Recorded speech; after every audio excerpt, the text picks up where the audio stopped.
السلام عليكم ورحمة الله وبركاته. أهلا بكم متابعين في كل مكان ومكملين شرح الماس للصف الثاني الابتدائي من كتاب المعاصر. هنشرح مع بعض النهاردة lessons 4 and 5. هنشرحهم مع بعض بطريقة سهلة وبسيطة، لكن قبل ما نبدأ أتمنى تعملوا لايك للفيديو. شايفين معايا درسين النهاردة، طبعا مكمل للدرس اللي احنا أخدناه الحلقة السابقة، لكن طبعا في جزئية صغيرة النهاردة هناخدها مع بعض.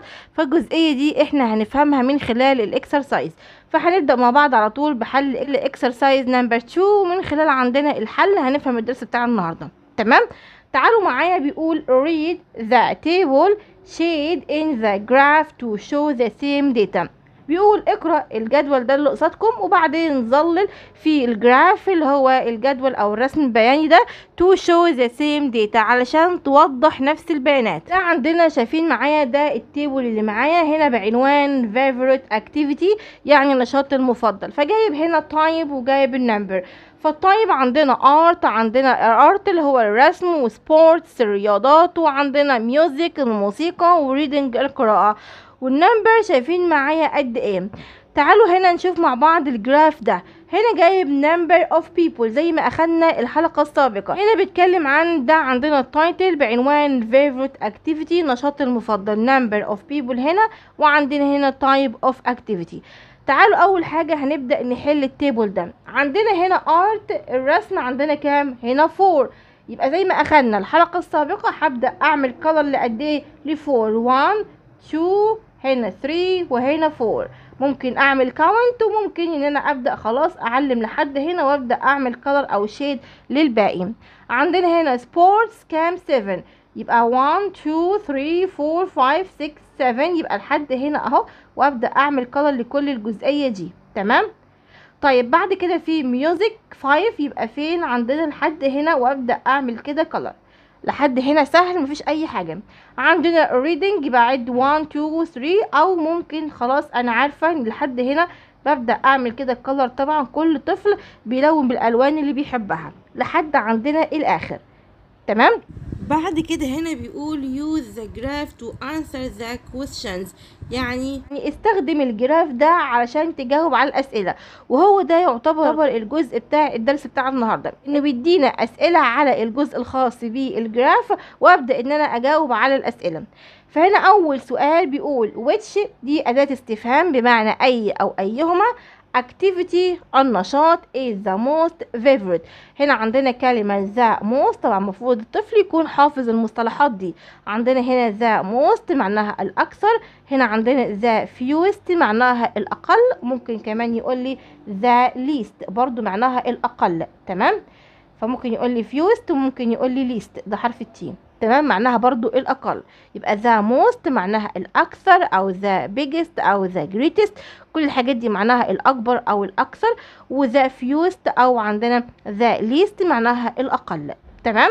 فالحاجات دي زي ما قلت برضو مهمة جدا. اللي عاوز الفيديو الخاص بالمصطلحات، انا عاملة فيديو لكن عاملاه على قناتي على اليوتيوب، الفيديو خاص بالمصطلحات اللي احنا المفروض نتعلمها كده في البداية. اللي حابب اللينك اكتب لي تحت في التعليقات وهبعت له لينك الخاص بالفيديو ده. تمام. فهنا بيقول which activity is the most favorite. ايه هنا عندنا النشاط اللي بيكون اكثر تفضيلا، اكثر حاجة بيفضلوها ايه. اكيد طبعا ملاحظينها، بختار اللي هو عندنا بيكون the biggest اعلى حاجة، او عندنا the greatest اعلى حاجة. فين ملاحظين معايا؟ اللي هو طبعا نمبر 10 اهو، اللي هو ايه؟ reading القراءة. ببدأ اكتب كده هنا عندنا ايه؟ reading القراءة. تمام.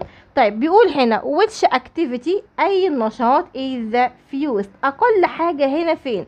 اكيد طبعا كلكم ملاحظين هتقولوا اقل حاجة هي نمبر 4، صح؟ اللي هي ايه؟ art. ممكن اجيبها من التيبل ده وممكن اجيبها من الجراف ده، فبالتالي هكتب كده art. طيب بيقول هنا how many students in all like the art and music. how many بمعنى كم عدد، كم عدد students الطلاب in all like اللي كلهم بيحبوا art and music، اللي بيحبوا art and music. يبقى انا لازم في البداية الاول اشوف الارت كام واشوف كمان الميوزك كام. طب عندنا ارت كام؟ عندنا في التيبل اهو، وممكن اجيبها هنا. تمام. عندنا ارت، خلينا في التيبل، عندنا 4، يبقى 4 and دي انا بترجمها لبلس. بترجمها ايه؟ لبلس. يبقى 4 بلس عندنا ميوزك كام فوق ميوزك؟ عندنا 5. يبقى هقول له 4 بلس 5 equals عندنا 4 بلس 5 كام؟ هقول له equals 9. يبقى عندنا 9. اوكي، تعالوا اللي بعدها. how many students كم عدد الطلاب in all liked sports و reading. طيب sports كام عندنا؟ شايفين معايا 7. تمام، يبقى انا هكتب هنا 7 and احنا بنترجمها بمعناها plus. reading القراءة عندنا 10. يبقى 7 plus 10 equals 17. طبعا لازم ابني في المرحلة دي لازم بيكون بيعرف يعمل addition كويس، وكمان يكون يعمل subtraction، يكون بيعرف يعمل subtraction سواء يعني قصدي plus او minus يعني جمع وطرح. تمام. هنا how many students liked sports more than music. كم عدد الطلاب اللي بيحبوا ايه؟ الرياضات، اللي هي الرياضة يعني more than music. عندنا more than دي احنا بنترجمها لماينس. بنترجمها ايه؟ لماينس. كم يزيد عدد الطلاب اللي بيحبوا الرياضات عن اللي بيحبوا الموسيقى؟ بيزيد عددهم بقد ايه؟ فبالتالي لازم الاول اعرف سبورتس كام واعرف الميوزك كام. عندنا سبورتس شايفين معايا كام؟ عندنا 7، وعندنا سبورتس 7، وعندنا ميوزك 5. بالتالي انا هقول له 7 ماينس 5. احنا قلنا مور ذان بنترجمها لماينس، هقول له equals 2. تمام. هنا how many students in all like sports and music. هو عاوز يعرف كل عدد الطلاب او كم عدد الطلاب اللي كلهم بيحبوا سبورتس وميوزك. طيب فين سبورتس؟ عندنا اهو 7 وميوزك 5، وقلنا ان احنا and بنترجمها بلس، يبقى 7 عندنا بلس 5. هقول له equals 7 بلس 5 equals 12. يبقى عندنا 12. تمام. هو ده كده درسنا النهارده، ان احنا عن طريق الباراجراف اللي احنا خدناه الحلقه السابقه ازاي ان احنا نحل عليه الاسئله اللي بالشكل ده. تعالوا نشوف مع بعض اللي بعده. look at the picture then complete the table. انظر للصوره ثم اكمل الجدول.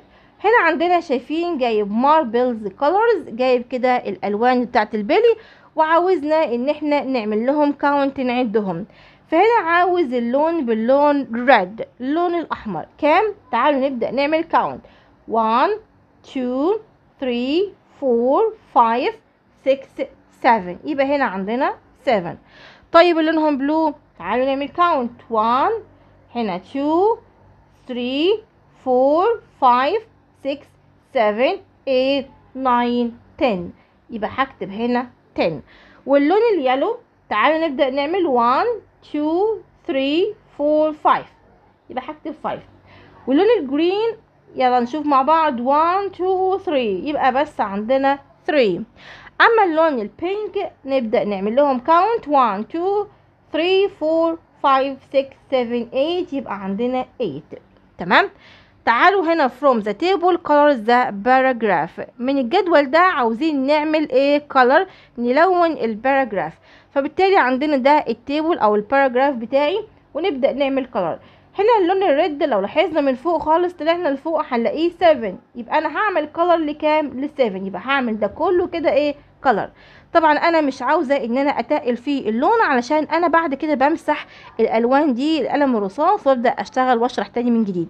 طيب هنا عندنا بلو كام؟ عندنا 10. تمام. يبقى هعمل كلر لكل الجزئيه دي، طبعا بستخدم الالوان اللي انا بحبها.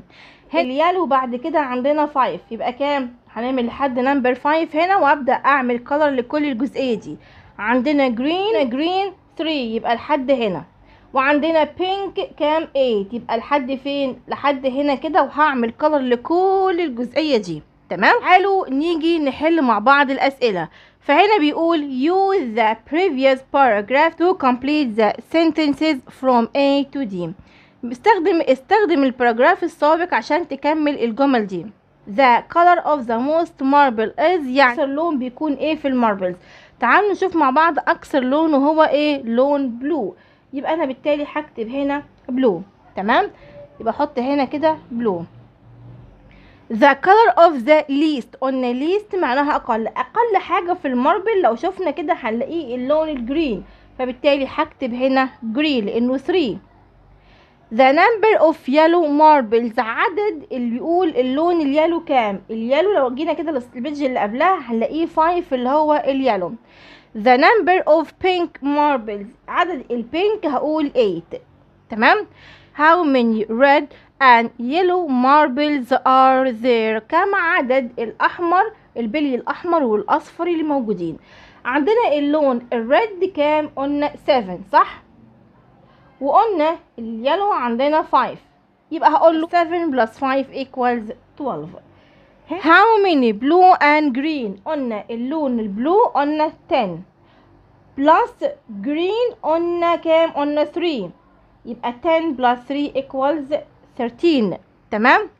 how many pink and red marbles are there؟ كم عدد البينك قلنا كام البينك؟ قلنا 8 plus red عندنا 7، يبقى 8 plus 7 equals 15. هنا how many blue marbles more than green marbles؟ كم يزيد عدد الماربلز لونه بلو عن لونه جرين؟ وقلنا هنا more than معناها minus. طيب عندنا بلو كام؟ 10 والجرين عندنا 3، يبقى 10 minus 3 equal 7. how many red marbles؟ قلنا الريد عندنا 7 وقلنا more than معناها minus ويالو 5، يبقى 7 minus 5 equals 2. how many pink marbles more than قلنا minus pink عندنا قلنا 8 والred قلنا 7، يبقى 8 minus 7 equals 1. هنا list the marbles color data from the least to the greatest. عاوزنا نحط الماربلز كده هنا عندنا من الأقل للأكبر. فاحنا قلنا أقل حاجة لو لاحظتوا معايا في التيبل قلنا جرين، يبقى هكتب هنا جرين لأنها 3. بعدها على طول في اللون اليلو طبعا 5، وبعدها عندنا في مين؟ عندنا ريد أحمر، وبعدين في البينك 8، وأعلى حاجة عندنا في التيبل قلنا اللي هو اللون بلو الأزرق. تمام. تعالوا نشوف اللي بعده. use the following paragraph to answer the question. هنا كمان نفس السؤال برضو، هنا جايب كده جراف. تمام. وعاوزنا نحل الأسئلة. which pet is liked the least؟ هنا عندنا pet معناها حيوان أليف. أي الحيوان الأليف بيحب the least، بيحبوا أقل حاجة. يعني هنا جايب number of people، عدد الناس اللي بيحبوا البيتس الحيوانات دي. فبيقول اقل حاجه ايه؟ اقل حاجه كده ملاحظينها عندنا من خلال الكولمز دي اللي هو ده عندنا اقل حاجه، ده عندنا ذا ليست. اقل حاجه هقوله مين؟ كات القطه. which pet is liked the most؟ ايه الحيوان اللي بيحبوه اكتر حاجه؟ اكيد طبعا شايفين معايا اعلى حاجه اللي هي bird الطائر، هكتب كده bird. هنا how many people in all like birds and cats؟ كم عدد الناس اللي كلهم بيحبوا birds والcats؟ birds اعلى حاجة عندنا، شايفين معايا كام؟ عندنا 9. تمام. يبقى هكتب كده قدامها 9، وهقول له and معناها plus. تمام. وcats كام؟ cats عندنا 2، يبقى هكتب كده 2، يبقى 9 plus 2 equals 11. how many people in all liked hamsters and dogs؟ كم عدد الناس اللي بيحبوا حيوان الهامستر وبيحبوا الدوجز الكلاب؟ طيب عندنا كام الهامستر؟ عندنا 5، هكتب هنا 5 plus الدوجز عندنا كام؟ 3، يبقى هكتب 3 plus عندنا هقول 5 plus 3 equals 8 طالما قلنا and معناها plus. طب هنا لا، هنا جايب ايه؟ more than معناها minus. how many people like the hamsters more than dogs؟ كم عدد اللي بيحبوا عندنا الهامستر عنده، يبقى هي هقول له 5 minus 3 equals 2. how many people liked fish more than cats؟ fish عندنا 6 minus cats عندنا 2، يبقى 6 minus 2 equals 4. how many people in all like dogs hamsters and fish؟ كم عدد الناس اللي بيحبوا الدوجز؟ كام عندنا؟ 3 بلس. كما دي برضو معناها بلس. تمام. معناها اند برضو، بس احنا بدل ما نقول نكرر الحاجة اكتر من مرة، لا احنا بنكررها ونحط كما بس ما عدا اخر حاجة ابدأ ان انا اكتب اند. تمام. هنا عندنا هامستر عندنا كام؟ عندنا 5، وعندنا فيش كام؟ 6، يبقى 3 plus 5 equals 8 8 plus 6 equals 14، يبقى هنا 14. How many people in all like the cats, birds and hamsters؟ اللي بيحب الكاتس كام؟ عندنا 2 بلس، واللي بيحب البيردز عندنا 9، واللي بيحب الهامستر كام؟ قلنا بيحبوه 5. يبقى 2 plus 9 equals 11 plus 5 equals 16. اوكي، بعد كده في البيج دي هنحلها لوحدنا. تمام، هتعملوا ايه؟ هتبداوا تحلوا الاجابات دي، وبعد ما تحلوها هتصوروا الصفحه بالكامل كلها وتبعتوا لي الاجابه اسفل الفيديو في التعليقات، او ممكن تبعتوها لي على الخاص، ممكن تبعتوها لي على قناتي على التليجرام. انا عندي قناه على التليجرام خاصه بالصف الثاني الابتدائي. وكمان احب كمان انوع عن حاجه، انا كمان عندي في القناه بشرح منهج كونكت في القناه على اليوتيوب. اللي حابب يتابع معايا اشترك في القناه على اليوتيوب. كده تكون خلصت حلقتنا النهارده. اتمنى لكم التوفيق والنجاح. ما تنسوش تعملوا لايك للفيديو. Thanks for watching.